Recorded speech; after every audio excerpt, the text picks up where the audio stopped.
Watkins said he welcomes an investigation and is not against dissent of any kind. President Watkins warned of a white takeover of the school if he is ousted.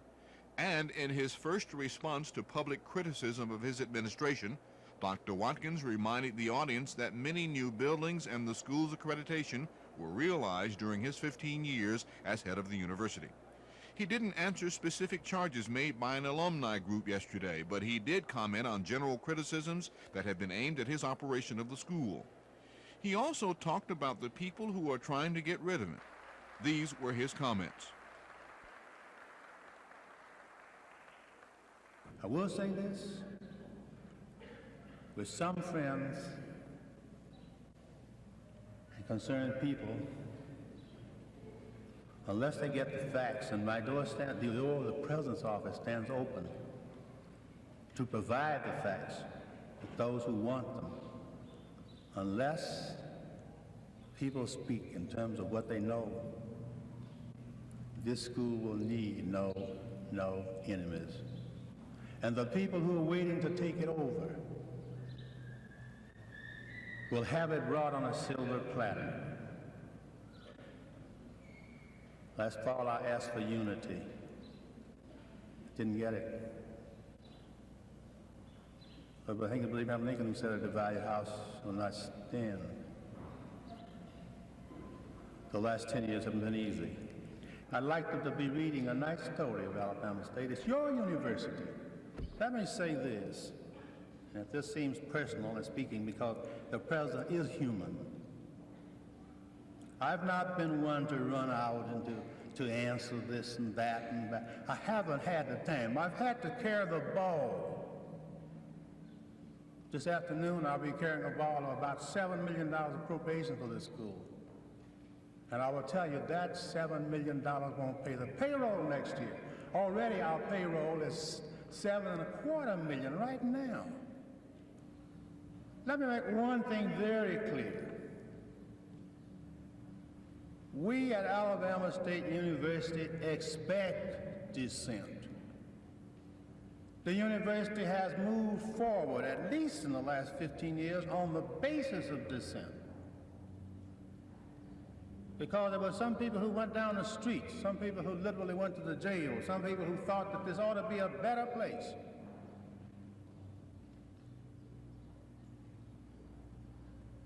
I wasn't one who went down the street. I wasn't one who went to jail. I was the one who went to the Capitol. Now, as circumstance would have it, upon Levi Watkins, like the other 5 men, fell the responsibility for making the decisions. We want people to differ. But differ as they may, the one man who has to make the decision and be responsible for them is the president of this or any other university. And I've been trying to find out who these people are, what they are. So I sat in the office. I'm giving credit for the guy who sits in the background and just looks. I see people who want jobs and didn't get them. If anybody doubts it, come on to the office and we'll pull the file up and show it to you. 15 years, you accumulate a whole lot. People who got jobs and couldn't produce.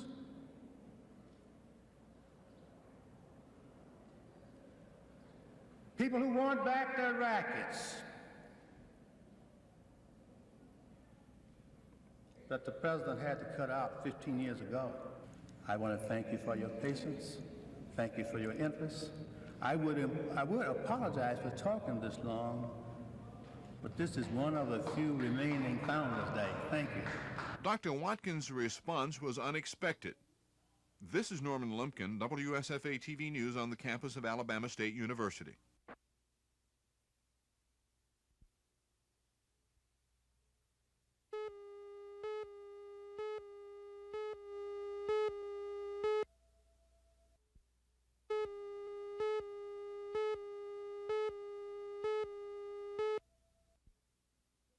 Experience The State Board of Education's Oversight Committee faced a large group of complaint-laden technical school personnel and a long afternoon as they heard an auditorium full of staff members who were getting their chance to add input to a state board decision on pay scales. Many of those speaking cited instances of teachers with extensive training and experience being trapped in low-paying positions. Soon, the committee will have to examine and evaluate these complaints and numerous other testimonies of those who believe they didn't get a fair shake when paychecks were handed out. This committee is trying to hear from those groups that felt like there were some inequities and try to bring about more equalization of the salary structures and the opportunity to advance from one rank to another. What's going to happen after you've assimilated all of the comments here? We will report to the board on our findings, and whatever action is taken by them it's up to the board. The committee was scheduled to hear testimony into the evening. Bill Weaver, WSFA TV News.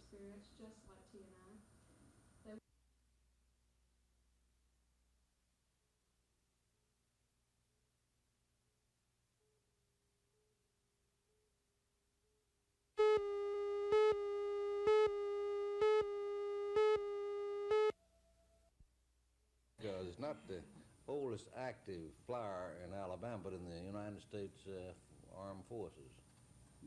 That's correct. And oh, you could. You know, the rest of the folks want to come over and shake hands with him. Maybe they'll get you pictures. Go on, daughters. Would you present him with this?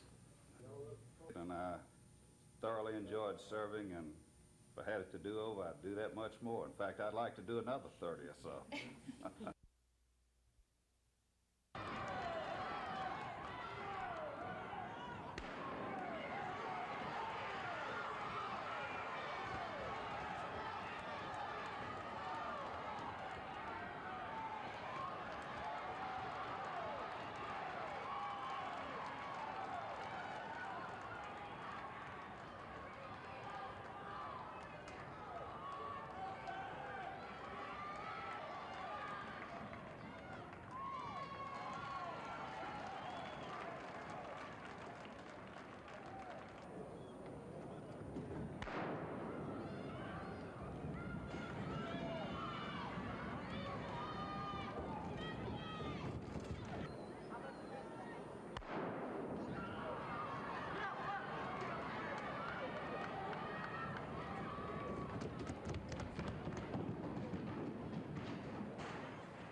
I guess I go to just try for the Olympic Games next year. If I have a good spring this year, I would probably go 2 or 3 years of track and then maybe try for the Olympics or something like that, you know. Have you decided on school yet?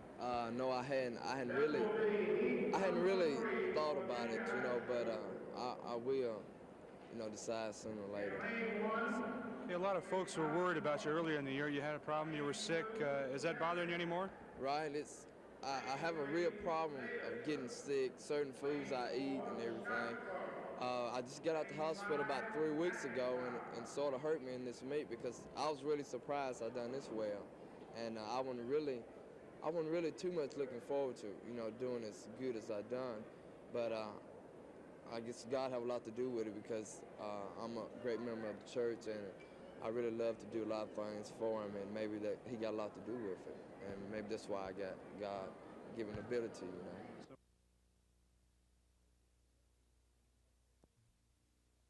know. Okay, Kenny, after your upset there in the 440, what were you thinking about the rest of the day, particularly before that hurdles race?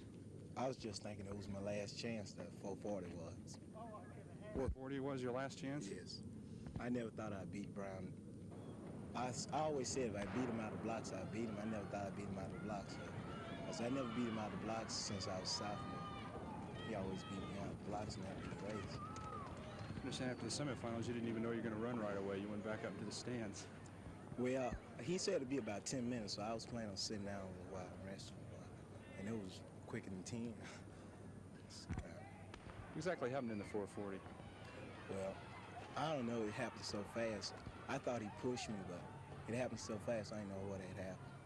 All I know, I hit, and that was it. You seem to bring the rest of the team up for the rest of the day, though. They seem to really come around for you and to get that state championship. Well, they all knew what they had to do, so they just did it. That was all. Everybody went out and did what they had to do. After Kenny got upset in the 440, that put a pressure on all the team, especially you going into half mile. What were you thinking about before that race?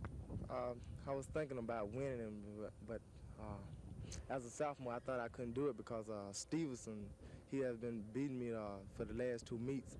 And then when I got ready to run, I asked him what his time was, and he told me it was too flat. And I thought about it, and when I was running, this joker, he told me to follow from a Barry named, I forgot his name, but he told me to follow him. So I followed him to the last lap, and I thought I was going to stop because my legs started hurting. And so I just kicked on out, and so happened I got in front of him, and I just kept it up and went on through the line, and I won the race. Okay, you trailed for most of the race, but you didn't panic. You waited till that last lap and got in there. Was there any time that you were worried in that race? Yes, it was my third lap because it felt like I was getting tired, and I got around by the pole vault pit, and I was finna stop. And so somebody hollered and told me don't stop, so I just kept on going. And it just seemed like I just built my strength back up, and I just pulled on out. And I got back in first place, and I held it to the finish line.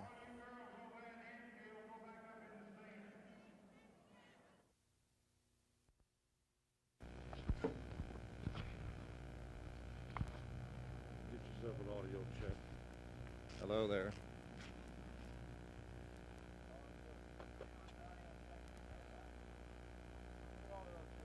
Test 1, 2, 3, 4, 5, 6, 7, 8.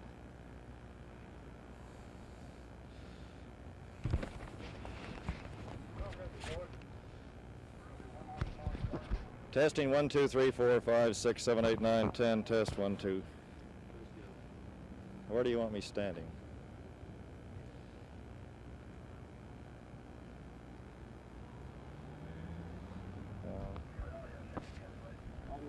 This is a test 1, 2, 3, 4. The committee met for 30 minutes and voted 4-3.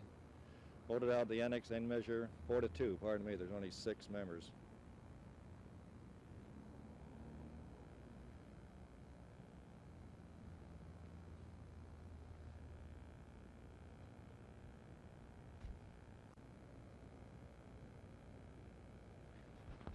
The Montgomery County delegation met for about 30 minutes this morning, and after that 30-minute meeting, the committee voted 4-2 to report Montgomery County's annexation measure out and send it to the floor. Representative Bishop Barron, who introduced the measure in the House, today offered 2 amendments to the measure. One, a referendum to approve annexation by the areas in the county affected, and that all city services be provided to areas annexed. That second amendment was approved by the committee on a vote of 6-0. That was unanimous approval. However, a proposed revision to the measure by James Plaster on a vote to 5-1 would change the way to approve annexation for those that would be affected, and Plaster's amendment would require a 2-pronged vote. In other words, one by the people in the area that would be affected by annexation, and one by Montgomery County at large, and a majority vote in both areas would be required for passage of the measure. Representative Alvin Holmes also offered an amendment this morning. He is concerned about any annexation plan that would dilute the clout of blacks in the county. However, the amendment that he offered was not in proper order, and it was turned down. The measure as voted, final vote, Wyatt, Barron, Harris, and Plaster voted in favor of the annexation plan as amended. Holmes and Langford voted against it. It now goes to the floor of the House, where it could be amended further, and then it goes to the Senate for its approval. Reporting live from the state capitol, George Mitchell, WSFA TV News.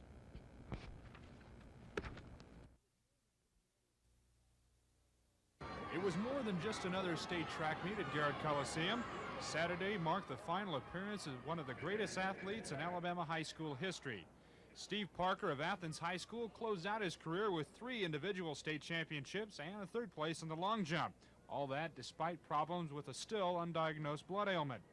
In 4 years, Parker has won 12 individual first-place medals and 4 Most Valuable Player awards. He's also an outstanding football player, but Parker says track is still number one. I would really like to work on the hurdles and the 100 meters and 200 meters. Those are my favorites, and I'm really looking forward to it. And a lot of hard work, which I love to do because I love track, and it's my favorite. I really love it. So it's take a lot of dedication and hard work. That's about it. I know you're glad to win the MVP. Are you a little bit sorry to see it go, though? So this is your last year? Right, this is my last year, and I want to make it my best year. And I'm really looking forward to college competition next year because this is one thing I've been wanting is real tough competition, something to give me, to go on and really work harder at, and I really know I have to work harder to go college competition. So I'm really looking forward to it. Parker hasn't made a decision yet on school, only that he will go somewhere. Unfortunately, many schools are leery of signing Parker because of his recent sickness. But when and if that problem can be taken care of, we'll hear a lot more from Steve Parker in the future. Dan O'Brien, WSFA TV Sports.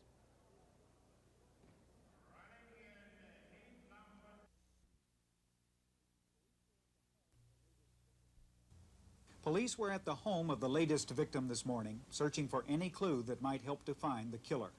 78-year-old Mildred Borum, who lived here, was the 6th elderly widow strangled in Columbus since September. All of them lived alone within 1.5 miles of each other.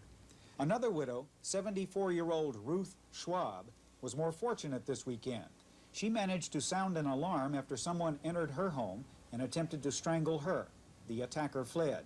Police believe the attack was by the same person who has committed the murders, but they say Mrs. Schwab was unable to give them a good description. Although police patrols have been increased, women in the neighborhood, especially older women, are terrified. Many of them will not allow themselves to be photographed even at a distance. A special task force of about 25 state, county, and city detectives has been set up to investigate the killings. But after more than a month of work, they have come up with nothing, or at least no arrest of a suspect. About all they have at this point is hope. Well, we're always optimistic. We have been we believe that we'll make an arrest. I can't promise you when it'll be. I certainly hope it's before we lose another victim. In front-page editorials today, the Columbus newspaper said if the strangler cannot be outwitted and caught, at least elderly women here should be protected with all the force necessary, including use of the National Guard if need be. Kimley Jones, NBC News, Columbus, Georgia. Then later, the next meeting of the House delegation, we set this meeting for today at 11 o'clock. Now that is where we are on House Bill 5. Well, I think we've had all kind of conversation about the annexation bill and testimony.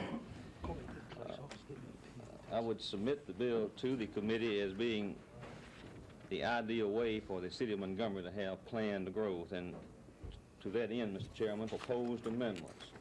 And if it... Well, for anybody. What old say? The same cost, I can't answer your question except to say the same. These are done, these funds are provided by the... Well, I just think it'll be fair to all people, and I pledge that I would represent all the people. And for my district, District 82, which is partly a rural area, I think it would be the most fair for the people in my area and for the people in Montgomery County and for the people in the city, for the people to speak. When you say fair, do you mean from a financial point of view? Well, I know perhaps that some will gain and some will lose. And at this time, I would just let the ways and means of that take place. Okay.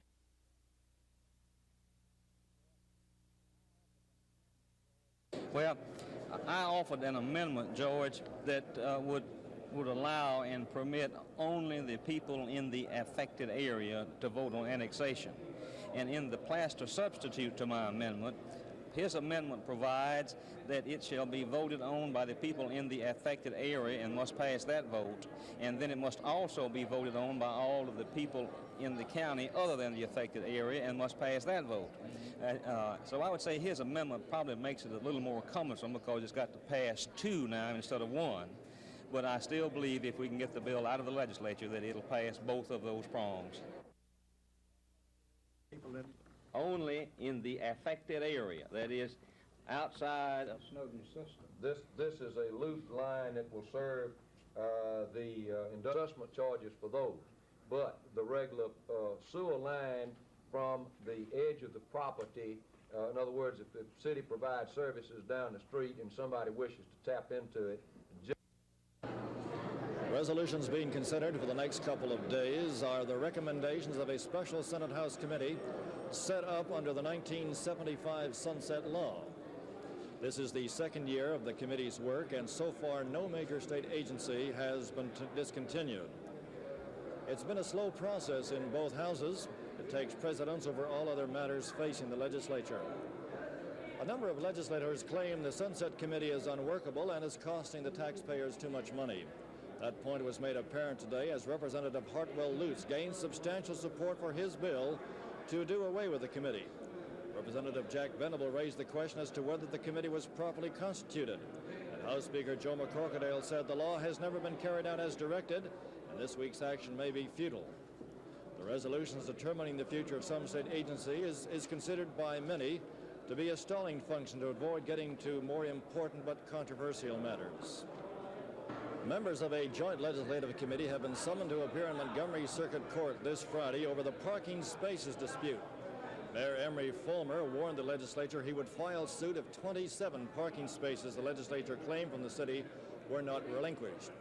Today, the House passed a bill 61-11 to officially claim the parking spaces for the legislature, something that had been done by resolution earlier in this session. The parking space controversy sparked another series of digs at the city to move the capital out of Montgomery and return the parking spaces to the city. Offers to relocate came from Mobile and Birmingham. House members were urged not to overlook Jackson. From the state legislature, George Mitchell, WSFA TV News.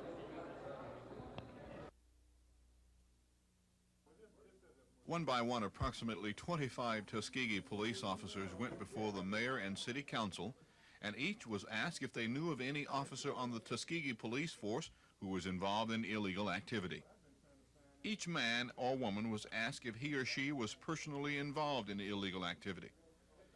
The mayor, Johnny Fort, specifically asked if department members were involved in narcotic sales. A representative of the Community Relations Division of the United States Justice Department was also present. City Attorney Fred Gray was also present. After the 3-hour session, Mayor Ford gave this assessment of the meeting. We are not investigators, but as mayor of this city, I have to be confident that we've done everything that we possibly can, and we're going to continue to do what we can to try to find out if, in fact, the police department is doing what they're supposed to do. At this particular point, there's no evidence.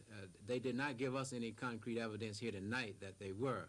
All we can say is that we have a police department and we're going to support that police department as long as they convince us that they're going to continue to protect the lives and property of the people in this city.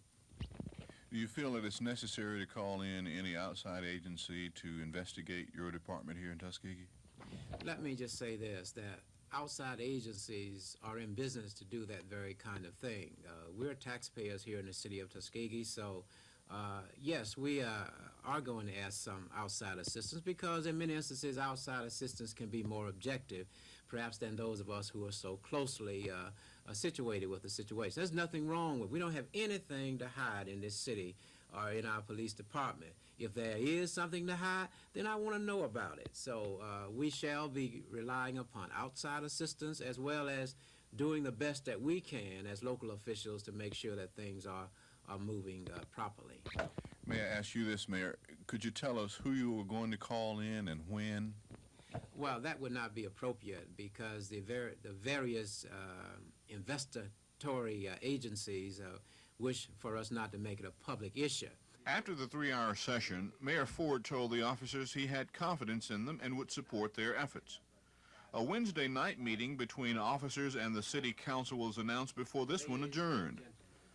Most of the officers here told us they had many gripes, but that they were reluctant to express them until after Wednesday's meeting. This is Norman Lumpkin, WSFA TV News, Tuskegee.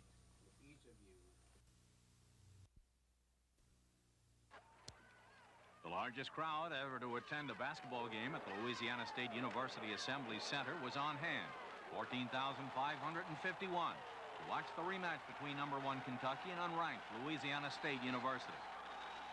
Although Kentucky in the blue uniforms had beaten LSU by 20 points at Lexington a month ago and scored the first 5 points in this game, the Tigers were a different ball club for their second meeting with Kentucky. LSU in gold grabbed the lead early in the game, with the Wildcats fighting desperately to stave off their second loss of the season and their second Southeastern Conference defeat. Kentucky finally managed to overcome a 12-point deficit in the closing minutes of regulation play to tie the Fighting Tigers at 83 and send the game into overtime. Despite eventually losing all 5 of their regulars because of fouls, Coach Dale Brown's improved Louisiana State University ball club held together and won in overtime 95-94. And in spite of Kentucky's win in Monday night's game over Mississippi, 64-52, it was the loss to Louisiana State University that cost the Wildcats first place in this week's college basketball poll. Len Dillon reporting. I've had to the meetings of people. Is at the top of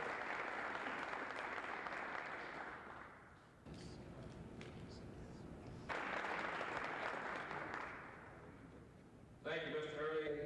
Young Watson asked me to go to, and none have I ever seen that stacks up with Alabama Red. The prime responsibility for responding and providing Red Cross assistance in time of disaster rests with the local chaplain. And that's the reason that the presentation of these vans is such a great infusion of capability to the local chaplains.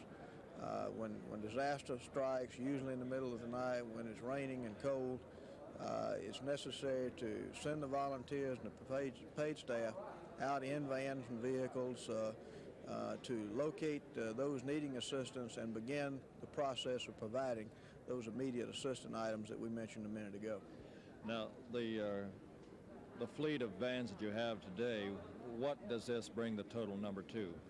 Well, this increases the number of vans by approximately 50%. In other words, right now we'll have, with these 4, about 11 or 12 vans capable of responding anywhere in the state.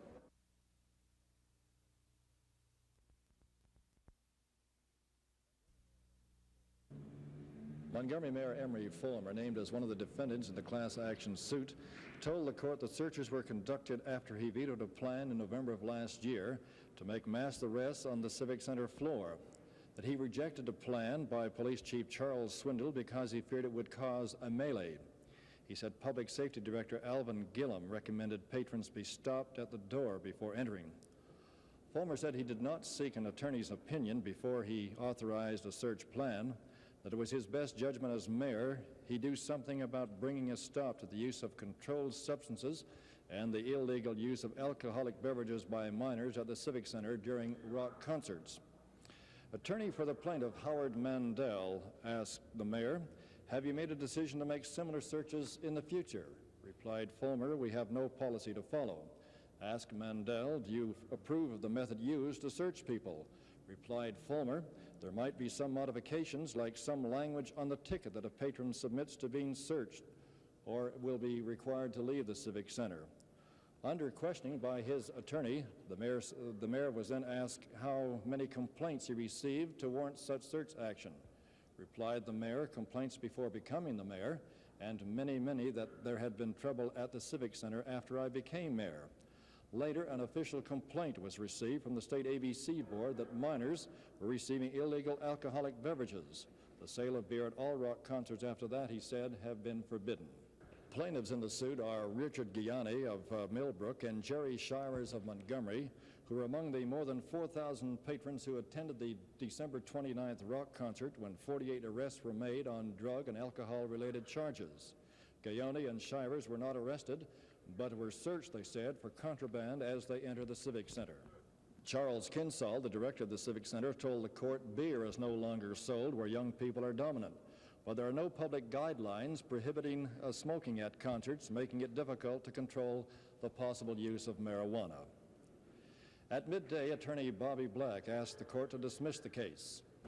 Just on the ground that there was no evidence put on by the plaintiffs to prove that there was a search policy or that there is a search policy. What was done on this occasion may never be done again, and there was no evidence that it was a written policy or even unwritten policy. Judge Johnson told Black that his motion was not well taken. An hour and a half of testimony followed a midday break. When further testimony for the city was heard, witnesses described seeing young teenagers drunk, some who had passed out and others who were high on drugs. Attorney Howard Mandel commented briefly on the case after it came to a close. Well, George, you know I'm under certain restrictions about commenting. I would like to say that it's the plaintiff's position in the case that whatever problem may have existed at these rock concerts, that the city overstepped its bounds, and one recommendation we would make, we think was brought out at trial, that there's not enough enforcement of the state prescribed substances and the consumption by minors, and we would recommend that as a measure to the city rather than these random searches. Both sides have been given 7 days to file written briefs with U.S. District Court Judge Frank Johnson, Jr. From the U.S. District Court in Montgomery, George Mitchell, WSFA TV News.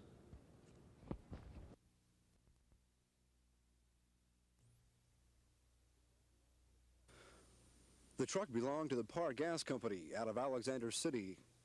Witnesses say the truck was heading south on Highway 259 about 5 miles west of Alexander City when it approached a northbound truck at a narrow bridge. Well, the driver of the gas truck stated to me he was going south on 259, and he met a large truck, and they were both attempting to cross the bridge pretty close to the same time. So he slowed up, and he got off the road on the right side here. And when he did, he said he jerked the truck back up on the road, and it went across the road and struck the bridge on the left front corner there. He said it flipped over probably 2 to 3 times and came to rest, like you said. How much danger was there because of the gas on board the tanker? Well, quite a bit. We were fortunate it didn't explode at the time. He stated that there were approximately 1,400 gallons of gas on the truck, and each gallon's equivalent to about 4 sticks of dynamite per gallon. So he could have had quite an explosion. What were the extent of the injuries involved in the accident? Well, the driver of the vehicle had a bump on his head, and he said his ribs were sore. But other than that, the other man in the truck wasn't injured, and as far as we know, there were no permanent injury. What about the cleanup? How will that go now? Well, we're trying to get a crane in here now. We think we can get one from Russell Industries up here in Alex City. We hope to set the truck up on the wheels. Then maybe we can roll it off of the bridge and transfer the gas into something else. But with the danger of explosion so high, they say it could be quite some time before the wreckage is actually cleaned up. From Highway 259 near Alexander City, this is Dave Rickey, WSFA TV News reporting. It is still a contested bill, which means that the 2 members who voted against it can effectively block annexation by voting against it on the floor. And I'm hoping that there will be some way that I can satisfy their fears or problems that they have with the bill. They tell me that they still think that it would dilute black representation on the council. I have attempted to show them that it would not by statistical data of the population through surveys and figures, and I will meet with them again and hope that I can satisfy their problems.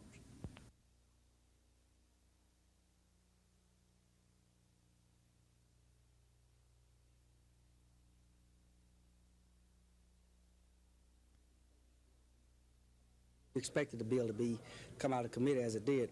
In fact, what will happen now is, of course, that it's up to 2 legislators. And of course, if things can be worked out, the bill could pass. If it doesn't work out, it'll die. And of course, the big test comes whether it's contested or not whether it comes out of committee. Many pieces of legislation will come out of a committee, but it never really see the light of day in the legislature. So what happened today did not surprise anyone. Nobody won the ballots, nobody lost any, because we knew it was going to come out. I had a discussion. Can I vote? Council has been, and normally So we will be short-handed for another 8 weeks because we have, in the 20 odd that we have in the food too that we had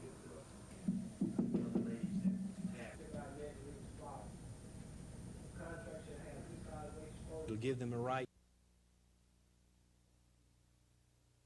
That means that in a very short period of time, we're going to have a health problem on our hands. That's just one aspect of it. But I don't think there is a garbage company in the world that can expand its service about 38% in one day. And that means 1,590 people, 90 homes, are not going to have anyone coming around picking up their garbage, and we're going to have a heck of a problem on our hands.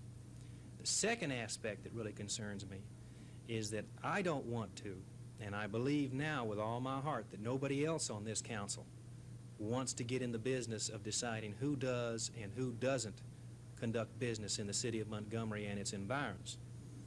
We have jurisdiction in the police jurisdiction. We have a legal right to offer a permit to pick up garbage or do any kind of business out there that we want to get involved in.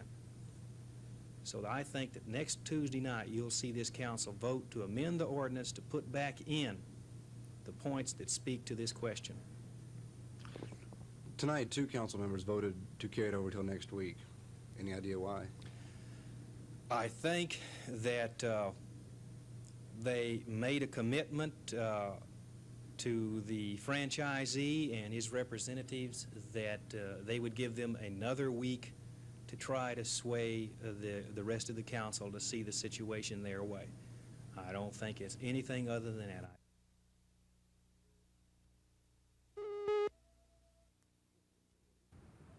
With the recent days of sunny skies and warm temperatures, it's sometimes difficult to remember just how cold the past month was. That is, until utility bills are received, specifically from the Alabama Gas Corporation and the Alabama Power Company. The continuing strike by United Mine Worker coal miners is beginning to take its toll on the utility's coal reserves. At the beginning of the coal strike in December, utility officials predicted there was enough coal stockpile to last until April. But now, with no end in immediate sight for the coal strike, utility officials are beginning to take preventive action. Today, Alabama Power Company filed with the Public Service Commission an emergency plan which would go into effect if the coal strike continues on. This work stoppage, which is underway in the coal production segment of our economy, is of great concern to us. We entered the work stoppage with a good supply of in our coal stockpiles. We're in better condition than a lot of utilities across the country, but you only have to watch the national news to see what's going on in other states, Ohio and Indiana, West Virginia. So today we filed a plan with the Public Service Commission to extend our coal stockpiles to the greatest extent should the work stoppage continue. The first phase would go into effect if we were down to a 45-day supply of coal. At the present time, we have about a 51-day supply. If the supply dropped down to 45 days, we would ask customers to voluntarily cut back on their use of electric energy in such areas as changing their thermostat setting or reducing their lighting requirements. If it dropped down to 35 days or less, then the appropriate government agency would be giving us orders to do some mandatory cutbacks with our customers across the state. Of course, we're hopeful that the strike will be settled immediately and that we'll be able to return to a normal situation in a very short period of time. Okay, what are the other 3 phases you were talking about? How drastic of measures will each one be? Well, if we get down to 25 days of coal supply, we'll then go to a rotating feeder disconnect, which is a rotating blackout to residential customers or whatever's on that feeder. If we got down to a 15-day supply, then things would really be quite critical for us, and we'd be asking commercial and industrial customers to cut their hours of operation by about 40%. If we got down below that, then it would be really a matter of continuing the essential life support services in the community. What could happen if, say, the strike keeps going and Alabama Power runs out of coal and all the other people are out of coal? What can you do? Dave, I don't know. What happens when your car runs out of gas? If you don't have the energy to make it go, it stops. Meanwhile, Alabama Gas Corporation customers have realized about a 30% increase in rates over the same period last year. Alagasco officials say there are several reasons for this increase. But the predominant reason for the higher gas prices, as officials point out, is the increase in the cost to the Alabama Gas Corporation. Spokesman Jim Alderman says the companies selling the gas to Alagasco have increased their prices by almost 20%, primarily due to the cold weather. And this increase has been passed on dollar for dollar to Alagasco customers. Despite this cost increase, there appears to be no shortage of gas, such as was experienced last winter. Alderman says this is due to the pipeline built in northwest Alabama last summer. This provides for a larger stockpile of gas reserves. And it was because of these reserves that no shortage has been suffered, despite a reduction in supply by the Southern Natural Gas Company, from which Alagasco buys a majority of its gas. This is Dave Rickey, WSFA TV News reporting.